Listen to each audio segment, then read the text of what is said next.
조선시대 최고의 로맨스, 숙향전. 그 첫 번째, 숙향이 고난을 겪는 중에 자신의 전생을 알게 되다. 숙나라 김전은 총명과 재수를 겸비한 인물이다.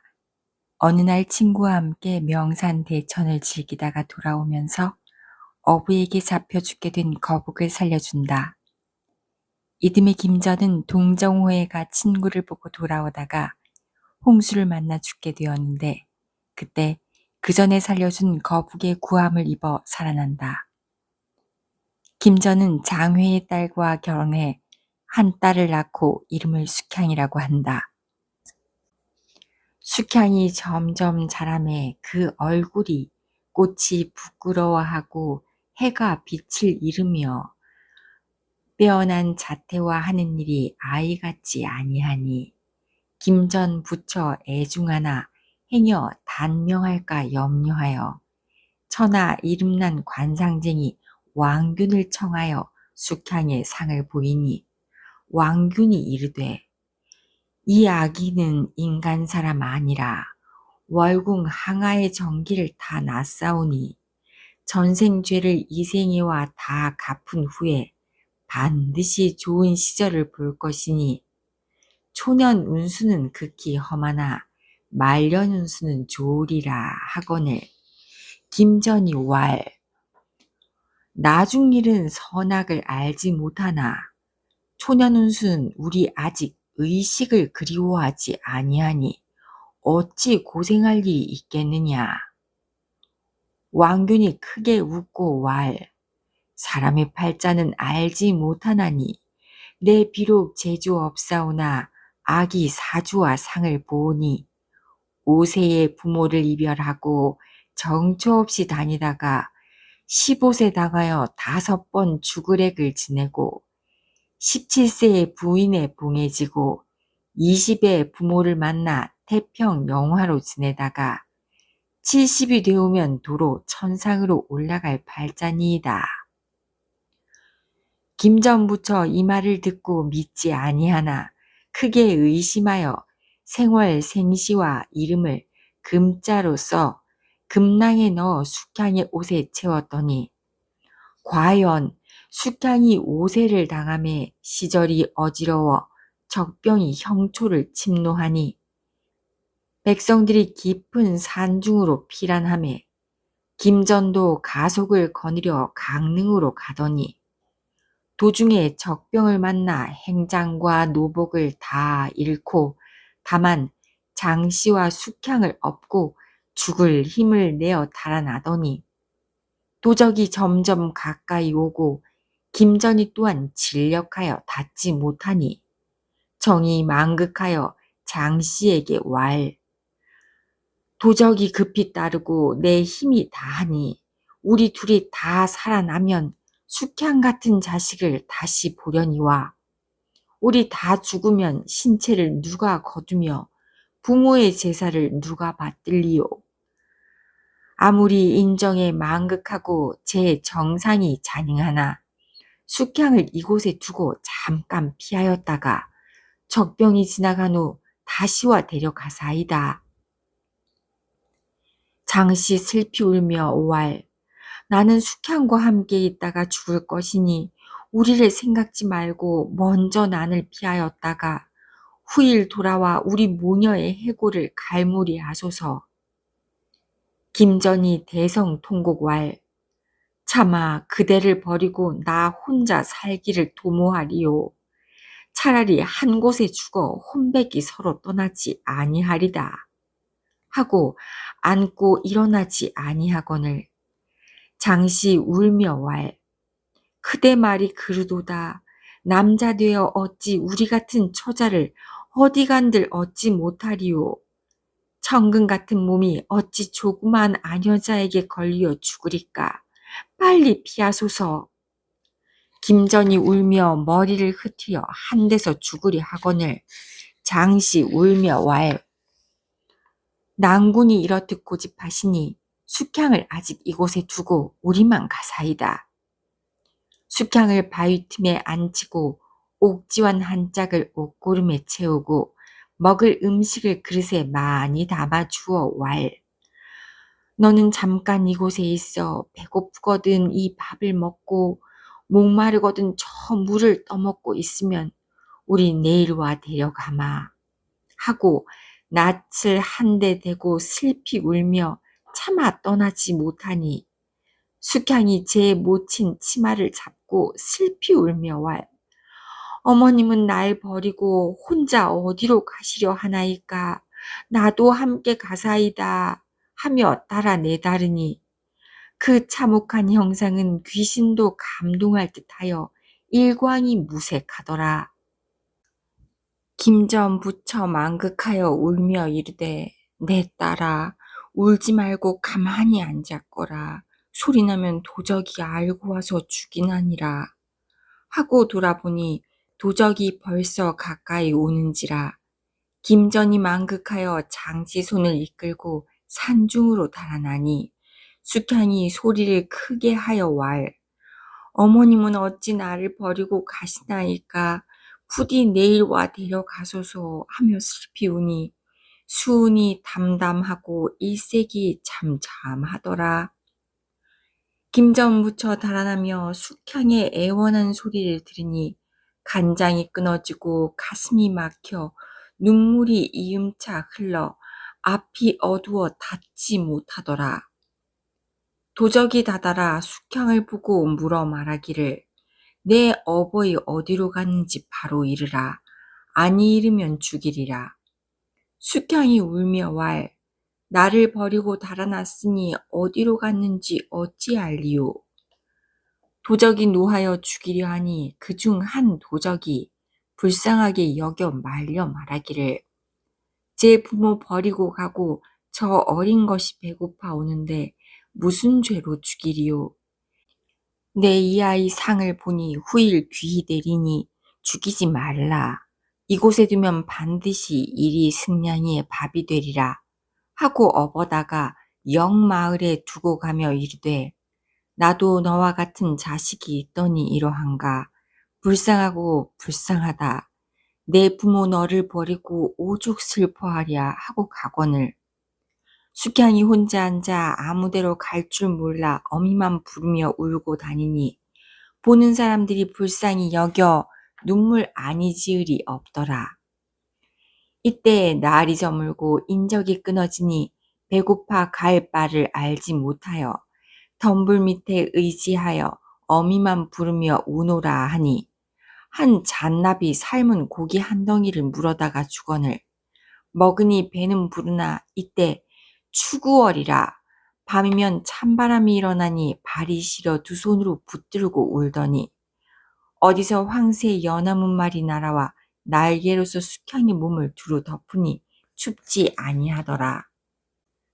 날이 새매 숙향이 부모를 기다리며 우노라 하니 한 까치 날아와 숙향의 무릎 위에 앉아 울다가 날아가며 오락가락 하거늘 숙향이 울며 그 까치를 따라가니 여러 산을 넘어 큰 마을이 있거늘 마을 가운데 들어가며 슬피 부모를 부르니 보는 사람이 불쌍히 여겨 왈. 분명 난중에 부모를 잃은 아이로다. 음식을 주어 먹이며 그 비상한 얼굴을 보고 기르고자 하나 저희도 피란하여 동서 분주함에 데려가지 못하더라. 이때 김전이 장씨를 산중에 깊이 감추고 밤에 가만히 내려와 숙향을 찾으니 종적이 없거늘 분명 죽었도다 하고 통곡하며 돌아와 장씨에게 이르니 장씨 이 말을 듣고 기절하거늘 김전이 붙들어 위로할 숙향이 어리니 멀리는 가지 못할 것이요 분명 죽었으면 신체나 있을 것이로되 종적이 없으니 이는 반드시 누가 데려갔는지라. 전일 왕균의 말이 분명하니 너무 서러 마소서. 장씨 대성통곡왈 제 하던 형상과 이르던 말이 눈앞에 완연하니 어찌 서름을 참으리요. 주야 통곡하니 눈에 피가 나더라. 숙향은 인가를 찾아 헤매다가 청조 한 마리의 인도로 산 너머 한 궁궐에 이르는데 그곳은 죽은 이를 관장하는 명사계였다. 그곳에서 후토 부인을 만나 자신의 전생 죄를 알게 되고 또 장승상댁에 의탁하라는 후토 부인의 말을 듣고 사슴을 타고 장승상댁 동산에 이르게 된다. 일일은 승상과 부인의 꿈에 한 선녀 구름 속으로 내려와 개화 한 가지를 주며 왈. 내 전생의 죄 중하여 무자식하게 하였더니 남에게 애매히 잡혀 서름으로 지내매 이 꽃을 주나니 잘 간수하라. 오래 있지 아니하여 자연 좋은 일이 있으리라 하고 문득 간대 없거늘 부인이 꿈을 깨어 몽사를 승상께 구하니 승상이 놀라 왈. 나도 과연 몽사 그러하니 우리 무자식하여 매일 서로 하는 정곡을 하늘이 살피사 자식을 점지하시도다. 그러나 우리 나이 반백이 지났으니 자식 낳기를 어찌 바라리요. 자연 비감하여 눈물을 나리고 초당에 나오니 예 없던 구름이 동산에 어리었고 기이한 향내 진동하거늘 승상이 혼잣말로 이르되 이때 추절이라 오색 구름일 때 아니요 또한 나뭇잎과 꽃필 때 아니라 어디서 괴이한 향내 나는고 하며 죽장을 짚고 동산을 올라 배회하더니 모러나 나무에 잎이 새로 피어나고 꽃이 만발한데 한 계집아이 앉아 졸거늘 승상이 크게 놀라 부인을 청하려 하고 시녀를 급히 부르는 소리에 그 아이 놀라 깨어 울거늘 승상이 물어 말하기를 내 어떤 아이건데 이 깊은 동산에 들어와 고초히 앉았으며 이름은 무엇이며 부모 뉘라 하느뇨. 숙향이 대왈 이름은 숙향이었고 부모의 성명과 거주는 모르오며 어머님이 나를 데려다가 바위 틈에 앉히고 내일와 데려가마 하더니 종시 오지 아니하옵고 의탁할 곳이 없어 길에서 바장이더니 어떤 짐승이 업어다가 이곳에 두고 가더이다. 승상왈 일정 난중에 부모 잃은 아이로다 하고 부인을 청하여 오니 부인이 숙향의 얼굴을 본즉 분명 꿈에 보던 선녀 같은지라 부인이 반겨 승상께 고왈 이는 하늘이 주신 자식이오니 잘 기르사이다 하고 친히 안고 내려와 음식도 먹이며 옷도 갈아입히고 친자식같이 사랑하더니 숙향이 점점 자라 나이 7세에 인물이 절색이요 배우지 않은 글과 온갖 수놓기에 모를 것이 없으니 부인이 더욱 사랑하더라. 숙향이 13세 됨에 명하여 가사를 맡기니 숙향이 승상 부부를 지성으로 섬기며 모든 노비를 은덕으로 부리고 제사를 극진히 받더니 어른이라도 미치지 못하리라. 승상 부부 숙향이 하는 일을 일마다 눈여겨보며 승상과 같은 가문에 혼인하여 후사를 맡기고자 하시고 노비 등도 숙향이 하는 일을 항복하지 않으니 없으되 그중 사양이란 종년이 극히 간악한지라. 승상댁 범사를 지가 맡았을 때는 제 집이 넉넉하더니 숙향이 맡은 후로는 사양이 손 털고 물러나매 이것으로 원망하여 매양 숙향을 모해코자 하더라. 숙향이 15세에 이름에 얼굴이 더욱 씩씩하고 하는 일이 날로 새로우니 부인이 승상께 구하여 어진 가문의 혼인을 정하고자 하더니 3월 3일에 숙향이 승상과 부인을 모시고 영춘당에 올라 춘경을 구경하며 잔치하더니 저녁같이 숙향의 앞에 와 울고 가거늘 숙향이 놀라 부인께 여쭈오되 이는 반드시 첩에게 이롭지 아니하도소이다. 승상이 점을 쳐보고 왈 과연 내게 이롭지 아니하도다. 부인도 극히 염려하여 이날 잔치에 즐기지 아니하시고 파연하니라. 이날 사양이 부인 침방에 들어가 부인 봉채와 승상의 장도를 도적하여다가 숙향의 함에 감추었더니 3일 만에 부인이 동네 경연에 가려고 봉채를 찾으니 둔 곳에 없거늘. 크게 놀라 의룡을 다 내어보니 승상의 장도 또한 없는지라. 더욱 놀라 종들을 다 불러 국문하더니 사양이 밖에서 들어와 거짓 모르는 채 하고 부인께 여쭈오되 대개 무슨 큰일이 있어 이리 요란하시니까.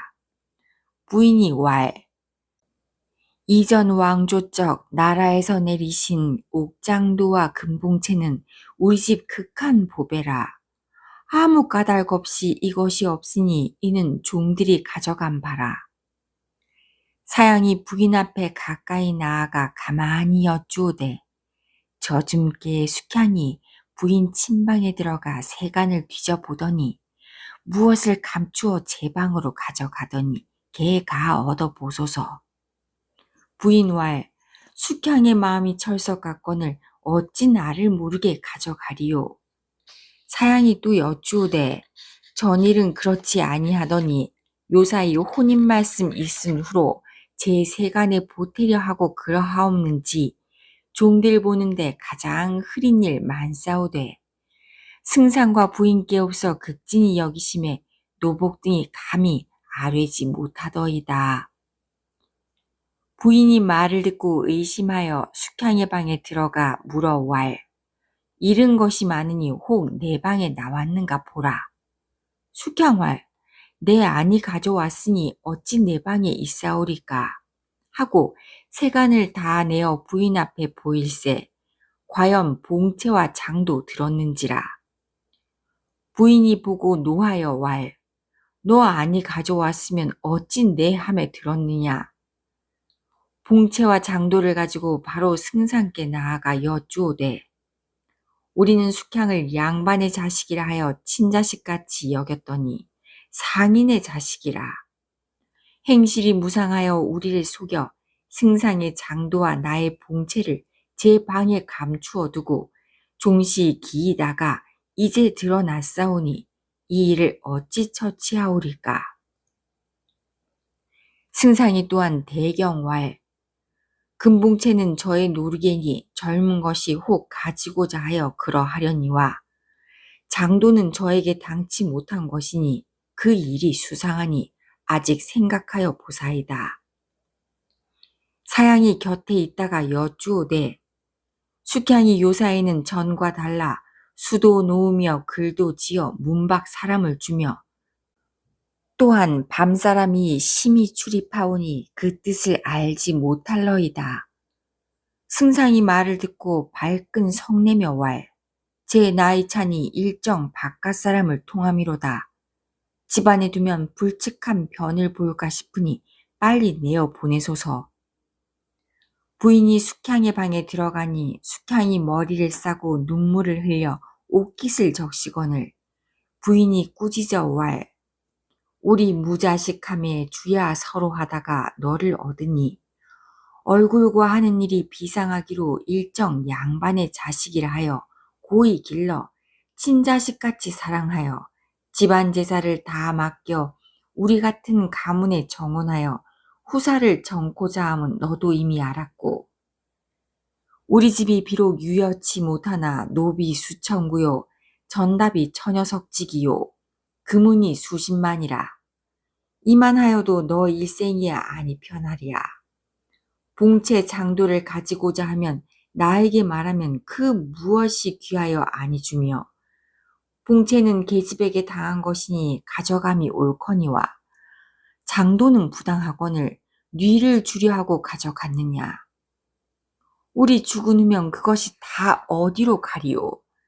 나는 너와 정이 태산 같으나 승상이 저토록 노하시니 어찌하리오. 내 입던 의복과 쓰던 세간을 가지고 아직 근처 종의 집에 가 머물면 승상이 노를 참으신 후 조용히 고하고 데려오마 하며 슬픈 마음을 이기지 못하여 눈물이 비오듯 하더라. 숙향이 재배하고 슬피 울며 고왈 숙향은 전생에 죄 중하여 5세의 부모를 여의고 동서 표박하여 정처 없이 다녀올제 한숨과 눈물로 지내옵더니 하늘이 도사 한 사슴이 업어다가 댁 동산에 두고 가오니 승상과 부인께 없어 극진히 무율하오셔 금이 옥식으로 친자식같이 사랑하시니 첩의 생각은 승상 양위를 평생 모시다가 100세 후에 다시 정성을 다하여 제사를 받들다가 첩이 또한 죽어 묘화에 흙일이 되어 지하에 가서도 승상 양위를 모셔 하늘 같은 은혜를 만분지 일이나 갚사오려 주야 원이옵더니 어찌 하늘 같은 부인을 속여 일각 사이에 천액 입을 일을 하옵고 하물며 봉채는 첩에게 당한 것이니 혹 괴이치 아니하옵거니와 장도는 당치 아니한 것이오니 첩인들 어찌 의심치 아니하오리까. 이는 간인이 사이에 반간하여 첩을 모해코자 한 일이옵거나 그렇지 아니한즉 귀신이 가져다가 첩의 방에 두었는지 첩은 100번 죽어도 감히 발명할 수 없사오니 이제 안전에 죽거든 첩의 배를 갈라 사거리에 걸어 두으면 왕래 인민이 혹 첩의 애매한 줄 알아보은 후에 이 액명을 벗고 지하에 돌아가도 눈을 감을까 바라나이다. 하늘을 우러러 슬피 울다가 자결코자 하거늘 부인이 숙향의 사색을 보니 조금도 안색을 변치 아니하고 하늘에 축수하고 하는 말이 낱낱이 옳거늘 부인이 깨달으사 이에 반간인가 의심하여 숙향이 죽을까 염려하여 물어 이르되 내 말이 옳으니 내 이제 밖에 나가 이 사정을 승상께 저저히 고하여 노를 풀게 할 것이니 추호도 염려 말고 있으라 하거늘 숙향이 그 말씀을 감격히 여겨 울며 일어나 살해하더니 사양이 들어와 거짓 승상의 말로 부인께 전하여 왈 숙향의 행실이 불측하거늘 지금까지 머물러 두고 무슨 말씀하시나이까 쉬 내어 보내라 하더이다.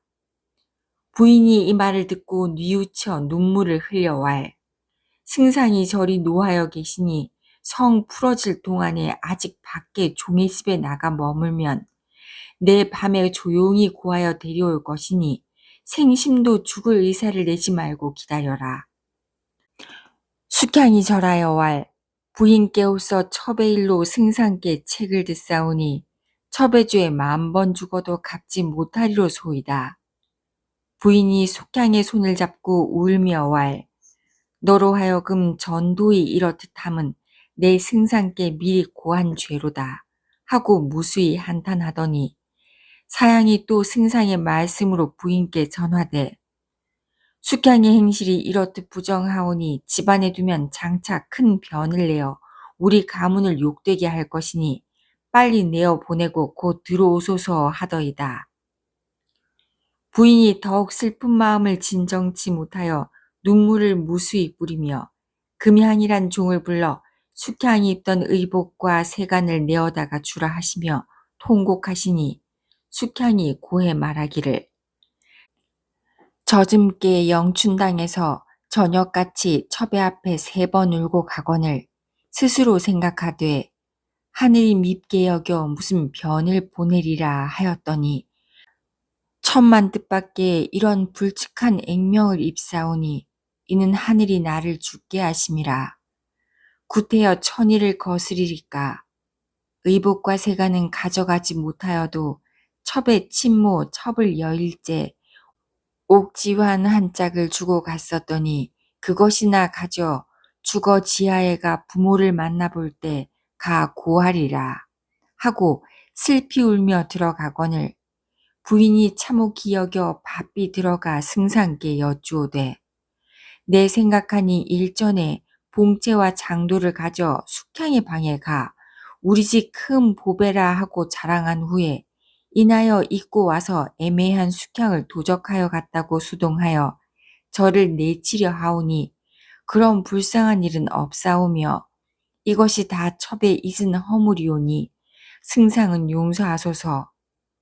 승상왈 사양이 와서 부인이 숙향의 행실을 분하게 여겨 부디 내치고자 하신다 하매 내 부인의 뜻을 받아 쉬 내치라 하였더니 이 어찌한 말씀이니까. 내 뜻도 그러하오니 부인 마음대로 하옵소서.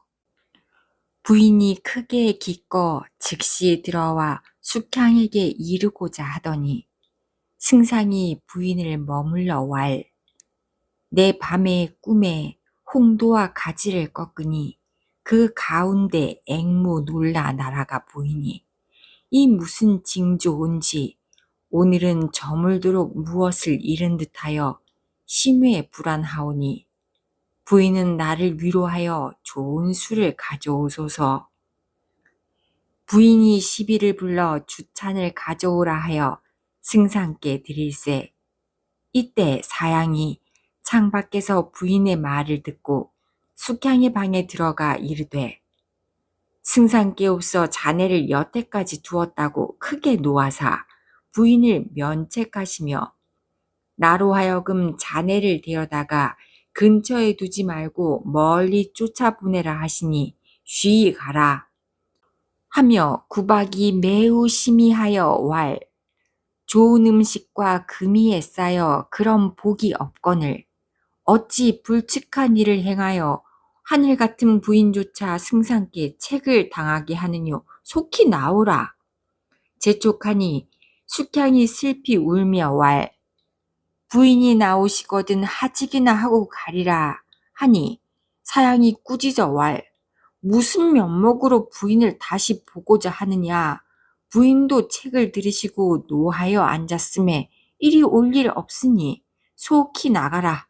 만일 더디면 나까지 죄 있을 터이오니 어서 가자 하고 손목을 끌어내니 숙향이 망극하여 눈물을 흘리며 부인 못 보고 가는 것을 더욱 서로하여 사양에게 겨우 빌어 제 방에 들어가 손가락을 깨물어 피를 내어 이별시 1편을 지어 창 전에 끼우고 눈물을 뿌리며 나오니 사양이란 년이 등 밀어 재촉하는지라.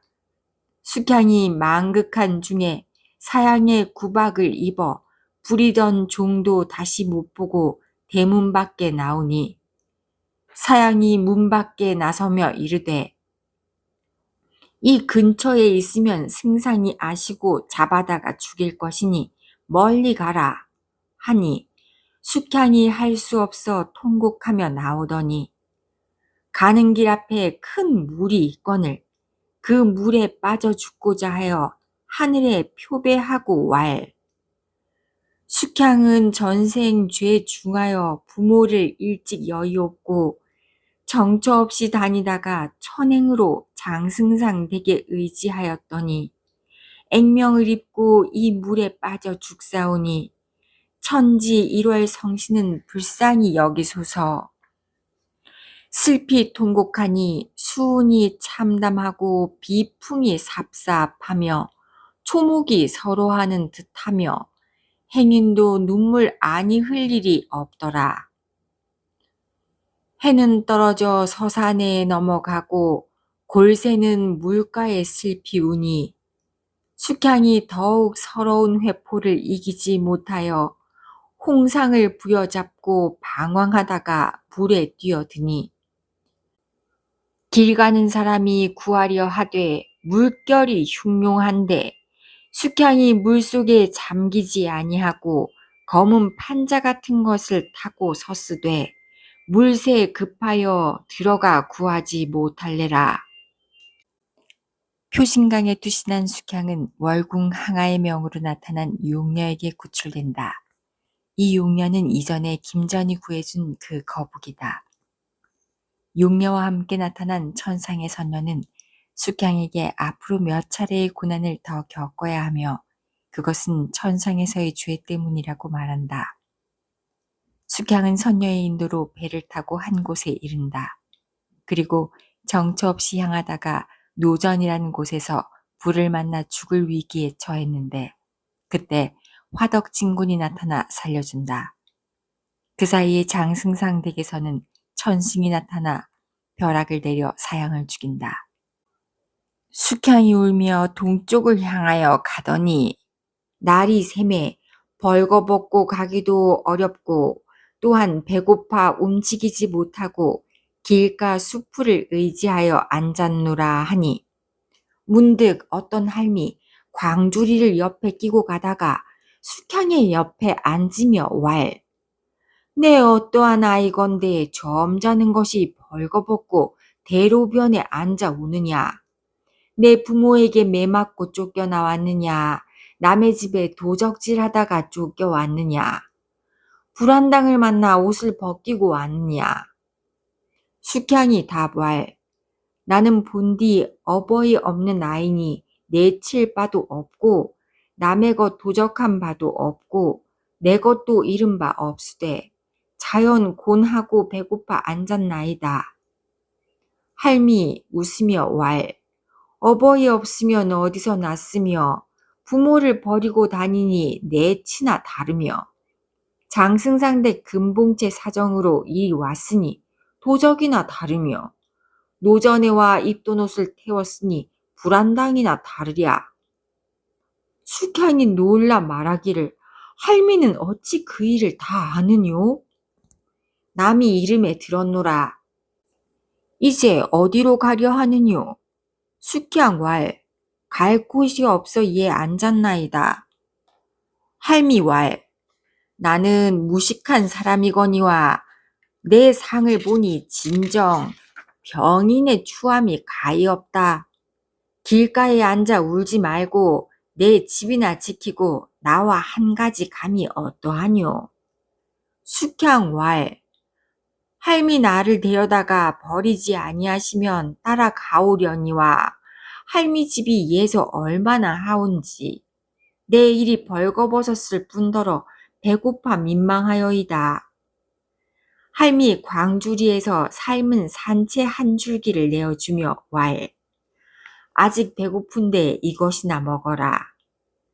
숙향이 그 나무를 먹으니 배부르고 향기로워 정신이 황홀한지라. 할미 또 옷을 벗어 입히고 어서 가자 하거늘 숙향이 할미를 따라 두어 고개를 넘어가니 가장 마을이 질비하더라. 한 산 아래 다다라 할미 이르되 이곳이 내 집이라 하거늘 숙향이 들어가 보니 그 집이 크지 아니하되 소담하고 아이 하나도 없고 다만 청삽살이 숙향을 보고 마주 나와 꼬리를 치며 반겨하더라. 이 와정에 정착한 숙향은 술을 놓고 할미는 그것을 내다 팔아 유여하게 지낸다. 낭자 할미 집에 들어온 이듬해 3월 보름날 할미는 술 팔러 가고 낭자 혼자 초당에 앉았더니 문득 청조 나라와 매화 가지에 앉아 울거늘 낭자 생각하되 저 새도 나와 같이 부모를 여의었는가 어찌 혼자 앉아 저리 우는고 생각자 하니 자연 졸더니 그 새 이르되 낭자의 부모 멀리 계시니 나를 따라가사이다. 숙향이 기껏 청조를 따라 한 곳에 다다르니 백오견 가운데 구슬 대를 묶고 그 위에 누각을 지었으되 산호 현판에 금자로 서왕모 집이라 썼거늘 그 집이 광채 찬란하며 어미하여 바로 보지 못하며 감히 들어가지 못하여 문 밖에 주저하더니 선관 선녀 학도 타고 흑봉도 타고 쌍쌍이 들어갈제 채운이 어린 곳에 6 용이 황금 수레를 끌어오니 이는 옥황상제가 타신 가마일레라. 그 뒤에는 3태 7성과 모든 선관이 차례로 들어오고 또 석가열에 들어오시는데 재불 천관과 관음 나한이 시위하였으니 오색 구름이 어리었고 향내 진동하더라.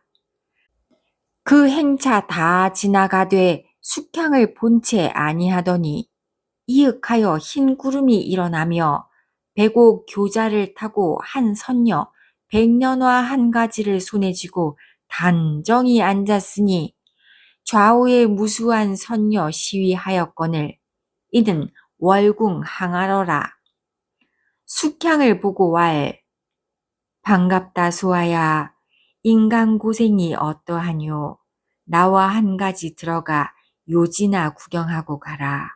하거늘 숙향이 그제야 청조를 앞세우고 항아를 따라 들어가니 그 집 경계와 시위한 선동을 보매 두루 측량치 못할래라. 술을 내어오니 팔진미를 버리고 각각 풍류를 아뢰는데 한 보살이 젊은 선관을 뒤에 세우고 상제께 배우니 상제 그 선관을 불러 가라사대 태으라 인간 재미 어떠하뇨. 소아를 찾아보았느냐. 그 선관이 국궁하여 살해하더라. 항아 옥제께 여쭈오되 소아가 4번 죽을 액을 지냈사오니 귀자와 복록을 점지하소서. 상제 즉시 북두칠성을 명하여 수한 70을 정하고 2 아들과 1 딸이며 복록을 갖추어 점지하시되 2 아들은 정승이 되게 하고 딸은 황후 되게 한 후에 소아를 명하사 반도 2개와 개와 1 가지를 태의를 주라 하시거늘 소아가 명을 받자와 마지못하여 한 손에 반도를 옥반에 담아 들고 개화를 쥐고 태의를 주니 그 성관이 2 손으로 받으며 극히 소아를 눈여겨보거늘 소아 그 모인 중에 부끄러워 몸을 돌이킬째 숙향이 낀 옥지환에 진주 떨어지거늘 숙향이 줍고자 하더니 그 성관이 벌써 손에 쥐었거늘 숙향이 부끄러움을 이기지 못하여 전에 오르고자 하더니 할미 술을 팔고 오며 이르되 봄날이 고나나 무슨 잠을 그토록 자는고 하며 깨우거늘 숙향이 할미 소리에 놀라 깨니 남가일몽 꿈이었구나. 요지 경계 눈에 암암하고 풍류 소리 귀에 쟁쟁하더라. 숙향은 꿈속의 일을 수놓고 조장이란 사람이 그것을 사간다. 조장은 수의 제목을 얻기 위해 낙양 북촌 이상서의 아들 이선을 찾아간다. 그 전에 병부상서 이정은 한동안 자식이 없다가 이선이란 아들을 낳는다. 이정의 부인이 해산하기 직전에 꿈에 선녀가 나타나 이선의 배필이 숙향임을 알려준다. 15세가 된 이선은 어느 날 대성사에 갔다가 조는 사이에 앞에서 숙향이 꾼 꿈과 같은 꿈을 꾸게 된다. 이후로 숙향만을 생각하던 이선은 조장을 만나 술을 사고 그것이 이화정 할미에게서 나왔다는 것을 알고 이화정을 찾아간다.